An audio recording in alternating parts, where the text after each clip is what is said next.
do salário mínimo ganhou 18 de aumento, né? E a taxa de desemprego voltou a subir. Não foi só o dólar, a bolsa que subiu, não. A taxa de desemprego voltou a subir no Brasil e atingiu 8,6% no trimestre terminado em fevereiro, segundo os dados do IBGE. São 9,2 milhões de pessoas desocupadas. Em relação ao trimestre anterior, entre os meses de setembro e novembro, o período traz aumento de 0,5 ponto percentual na taxa de desocupação. Vale destacar que o emprego atingiu o patamar de 7,9% no último trimestre do governo Bolsonaro e de lá para cá, lembrei da Dilma, de lá para cá, de cá para lá, de lá para cá, de cá para lá, ela descrevendo o vento. São muitas lembranças, eu tenho um problema de lembrança excessiva, vocês perceberam, né? Tudo me lembra alguma coisa. Bom, mas de lá para cá, o desemprego ele só vem aumentando em uma curva crescente. Já o total de pessoas ocupadas teve um recuo de 1,6% em relação ao trimestre anterior, passando para 98,1 milhões de brasileiros.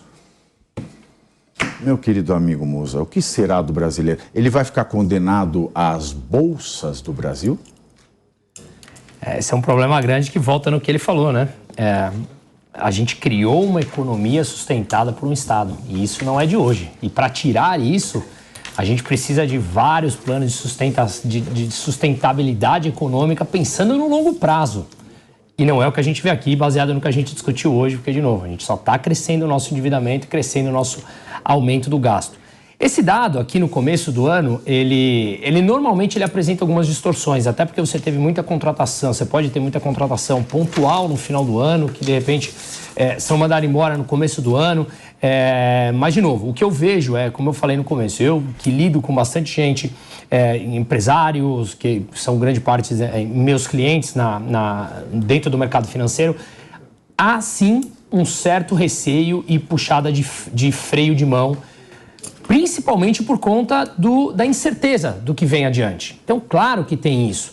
É natural. Isso vai, no meu entender, respingar no desemprego. Mesmo que a gente olhe as soluções pensadas mais digamos, uma solução onde o Estado vai intervir mais, ele vai tentar dar uma turbinada na economia, isso pode trazer algum benefício no curtíssimo prazo? Sim, isso pode trazer, mas o custo no médio e no longo prazo, ele costuma ser muito mais alto, e um dos custos na economia, ele é chamado de inflação, e imposto mais alto, que no meu entender, ele é uma inflação perversa.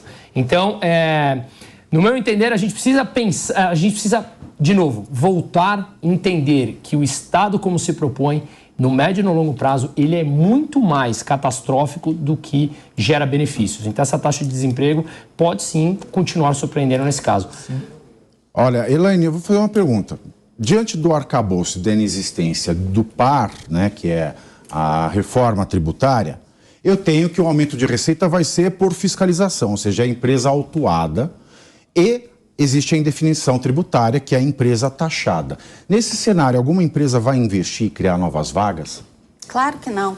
E, na verdade, assim, Pavinato, a gente precisa, os governos daqui para frente precisam entender que a gente vive num mundo que agora é 60% digital, 40% real.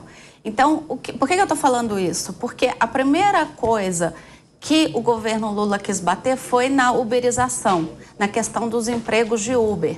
E, gente, não estou dizendo que é um bom emprego, mas, sem dúvida alguma, é um bom ganha-pão para a população. Esses trabalhos do pessoal que trabalha no iFood, no Uber, nessas plataformas. Aí a maioria das pessoas é para complemento de renda, exatamente, né? Porque o salário não dá. Exato.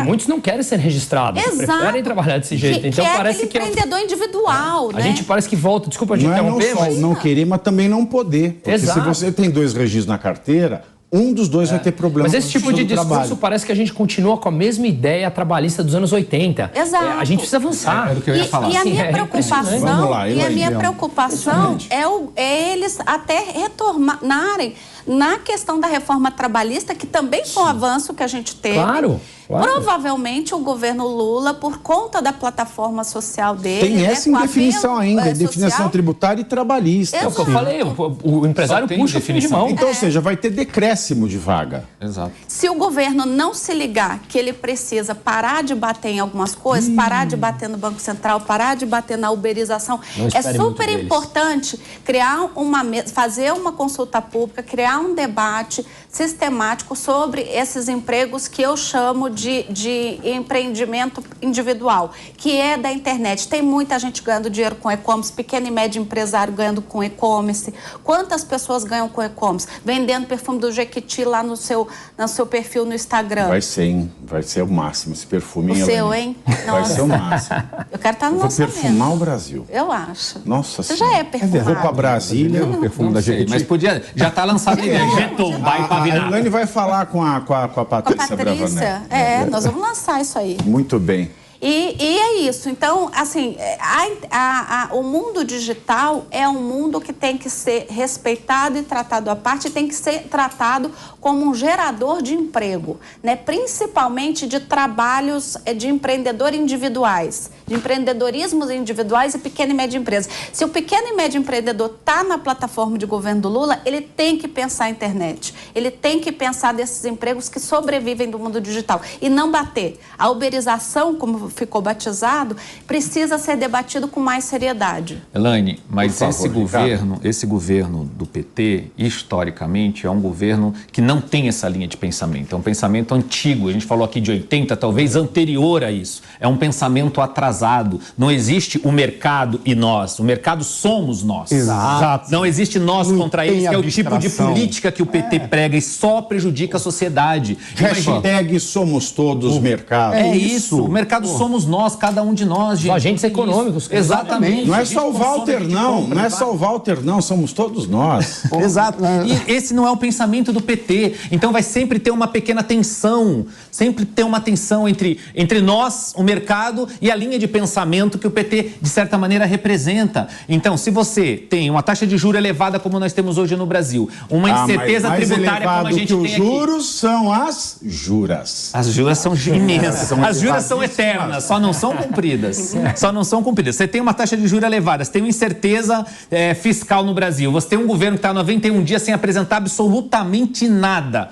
Se você é empresário, você vai investir, você vai contratar, até como foi dito aqui pelo Mussa, lá atrás, em dezembro, realmente pode ter tido uma contratação temporária para as festas de final de ano, de repente o cara tinha intenção de manter essa pessoa, mas com esse quadro de incertezas, ele fala, não, vamos para lá. É óbvio que isso vai cair no aumento do índice de desemprego no Brasil. Agora, o governo é quem tem que puxar isso para frente. Eu participei do primeiro relatório, eu trabalhava no Linklaters em 2005, a gente fez o primeiro relatório do In Business in Brasil, a gente ajudou a fazer, né? E os dois pontos, assim, que matam qualquer investimento no Brasil é a legislação tributária e a trabalhista. Sim. É a principal causa. Se a gente tem definição tributária e uma total indefinição trabalhista, mais o aumento anunciado da sanha de autuação, de fiscalização, de multas, etc., aí ninguém vai do In Business Brasil mesmo. Olha, você falou... Desculpa. Não, vai lá. Você falou... É uma conversa. Sempre tá? que nos buscavam pelo SEIRI para consultoria, qualquer investidor que vinha buscava tentar entender o que é essa porcaria dessa legislação trabalhista e o que era a porcaria da nossa legislação tributária. Todos não conseguiam entender, e era aí que estava o foco principal. Agora, vocês já haviam falado no retorno à década de 80, é triste o que está acontecendo agora. Veja, os pilares da austeridade estão jogando fora. A responsabilidade fiscal, a lei do teto, e tem mais uma coisa, que a gente acabou não falando aqui, a lei das estatais. Consegue imaginar se essa lei das estatais for revogada? Aberração. Além do que? Reforma trabalhista. Vão jogar fora a reforma trabalhista. Com certeza. Interromper as privatizações. Aumento do número de ministérios e do funcionalismo público. Todos esses elementos estão configurando um retorno à década de 80.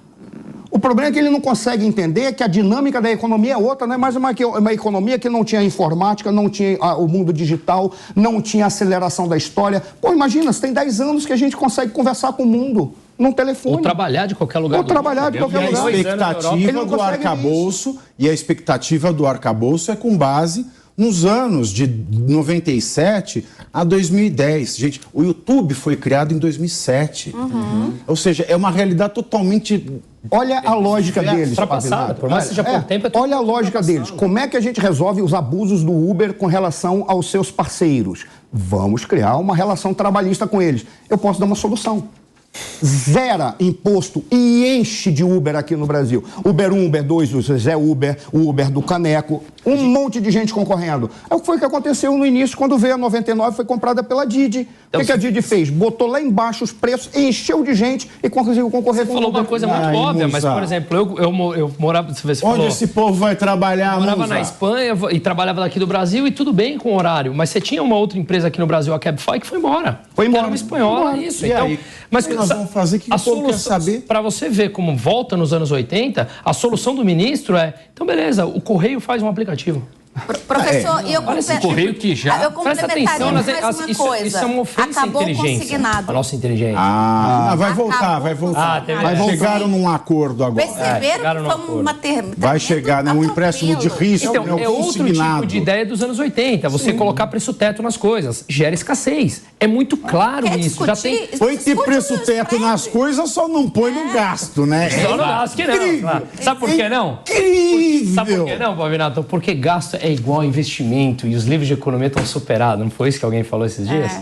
E o governo do PT gosta de gasto, é apaixonado por gasto. O negócio do governo é gasto. Gasto. Private jet. Ainda bem que eu sou saudosista dos anos 80. Single né? malt. A gente finge que tá voltando, Charutos caros, ó. Tô com medo de tá sendo visto. Tanto gosta de charutos caros, veja o contrato de Cuba garantia dos charutos, né? Charutos que sobra pro povo.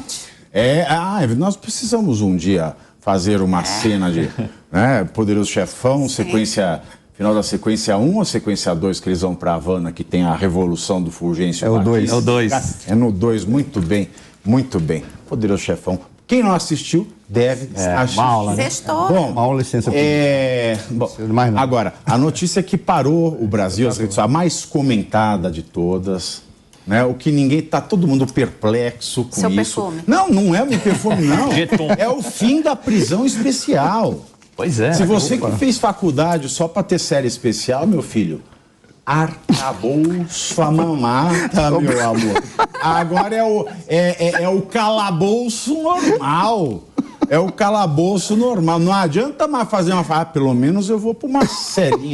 Já nem tinha série especial no Brasil, vamos falar.